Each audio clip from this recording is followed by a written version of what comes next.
So today I want to talk about diamonds. Yes, the things that people spend exorbitant amounts of money on to propose to their partner or to prove to their partner how much they love them.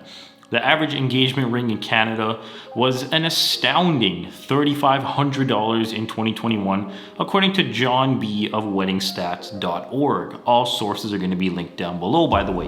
I'm not going to lie, when I read that, I expected it to cost more, but I still think that spending $3,500 on a ring, a piece of silver with some diamonds that were mined from some mine, hopefully ethically, is outrageous. Luckily, my girl told me that she doesn't want any outrageous ring, and I'm pretty sure that if I spend $3,500 on a ring, she'd be pretty pissed off at me. But, where did this whole engagement ring, diamond thing, come from?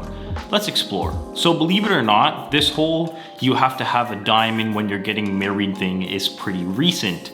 In fact, it's as recent as the 19th century. So, there were these huge diamond mines in Africa that were discovered in the 19th century, and it was just flooding the market with diamonds, right?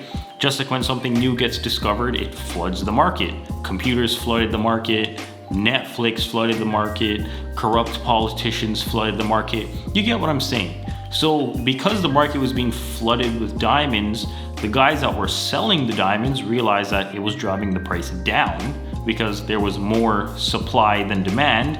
And simple economics says that when there's a lot of demand and not enough supply, the price gets driven up and vice versa. So what did they do? This company called De Beers basically owned a lot of the world's diamonds. And after seeing the price of diamonds going down, they started this brilliant marketing campaign in the late 1930s. And that's where the slogan, "A diamond is forever." They saw that the US was the next big market for diamonds, and so the De Beers people decided that they were gonna advertise to all the young men that the size of the diamond that you get for your wife or your girlfriend dictates the amount of love you have for her. Movie stars were then shown wearing diamonds in movies, and after that, the number of brides receiving expensive engagement rings increased drastically. They then expanded the marketing campaign to places like Japan, Germany, Brazil, and then eventually the whole world was believing this piece of marketing. Luckily for us, kind of fast forward to today, countries like Australia, Russia, and even here in Canada refused to cooperate with the single channel system that the De Beers people had come up with. Essentially what they wanted to do was they wanted to buy diamonds from every country anywhere in the world so they could control the world's supply and then dictate the diamond prices.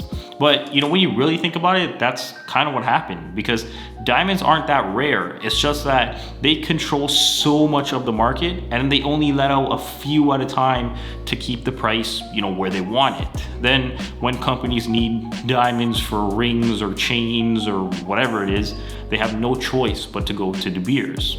And that's essentially how the whole engagement ring, diamond ring thing started. It all started from one slogan, "A diamond is forever." And the public got lied to and finessed and essentially brainwashed for us to think that we have to buy this big, heavily inflated piece of shiny rock that in all reality doesn't have much value to profess our love for our spouse. But over the past 10 to 20 years around there, De Beers has fallen from the top of the mountain, so to speak. I'm assuming it's come from countries finally saying no to them and keeping their own diamond supply for themselves versus selling it to De Beers. Fast forward to today, they're now focused on their own retail stores and promoting their own brand of diamonds. But you see how one piece of marketing convinced the whole world that they had to spend upwards of $4,000 on some shiny stone to put on their wife's finger? It's the same thing with Listerine. Yeah, the mouthwash product thing. It originally started as something you used for general cleaning, like an all-purpose cleaner, right? It was marketed as a floor cleaner, something that killed gonorrhea, and even something that you scrubbed your feet with. It was also marketed to dentists in the 1920s, but nobody really cared, right? It wasn't until this guy named Jordan and his son Gerard, they came up with this brilliant marketing plan, like De Beers did with diamonds, that would change the way we brush our teeth, or our morning routine, I guess you could say. So they came across the word halitosis. in an old medical journal, and that basically is Latin for bad breath. So they decided that they were going to use that in their marketing campaign. People heard it and thought, oh, like they sound like they know what they're talking about, right? Halitosis. It sounds like a medical term. You drop that in some conversation that you're having with somebody and they're gonna say, whoa, that was a big word. They think that you're gonna know what you're talking about. So they said that it was a medical condition that caused bad breath and that the cure for it was Listerine mouthwash. They took out whole newspaper ads and said that, if you're single and nobody talked to you, it was because you suffered from halitosis, and that you'd always be the bridesmaid and never the bride. And after that, the rest was history. The sales boomed.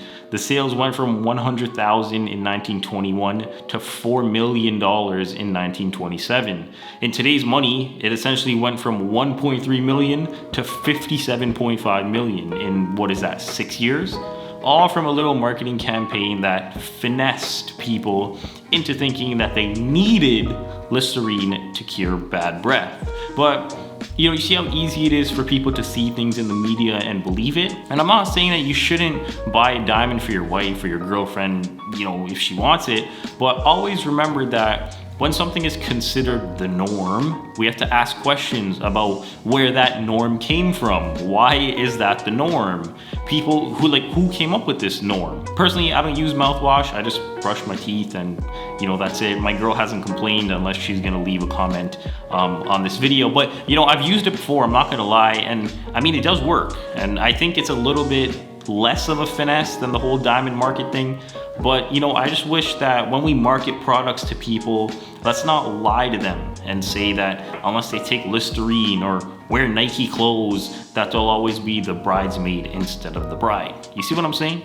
I also wanted to talk real quick about the movie Blood Diamond, right? So, if you didn't know, which is an excellent movie, by the way. So if you didn't know, a lot of the diamonds are mined in Africa. And essentially what would happen is that people would come into a village and they would take the villagers as slaves or, by force, basically. And they would force them to go find diamonds for the militia, right? Look in rivers and, dirt and wherever, right? In the mountains, wherever they took them, right?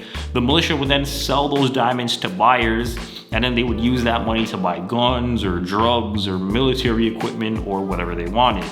That's why they're called blood diamonds. It's not so much of a problem now because the UN has allegedly cracked down on it, but I can almost guarantee it's still going on. It might not be as prevalent, like I said, but it's definitely still going on. That's why if you're ever buying a diamond, make sure it's conflict-free. There should be a serial number on the diamond or on the ring or the piece of jewelry that can be traced to show where that specific diamond was mined, the rough diamond weight, and the final carat weight. That's how you can be pretty sure that it was mined ethically. At the end of the day, do I think they're a finesse? Yeah, because one company essentially controls the whole diamond market and they can dictate the price. But until people actually step up and stop feeding into it, it'll never stop. And with people trying to keep up with the Joneses these days, it'll probably never, stop. It'll probably only accelerate, to be honest. Some girl is gonna see her best friend with a bigger diamond than her, and she's gonna be jealous, and whatever the case is. But until people actually read into it and see where diamonds are coming from and how it's all a finesse, it probably won't stop. Some people might even look into it and see the reality behind it and still support it. So maybe the slogan was right. Maybe diamonds, or the diamond finesse, really is forever. And as always, thanks for watching.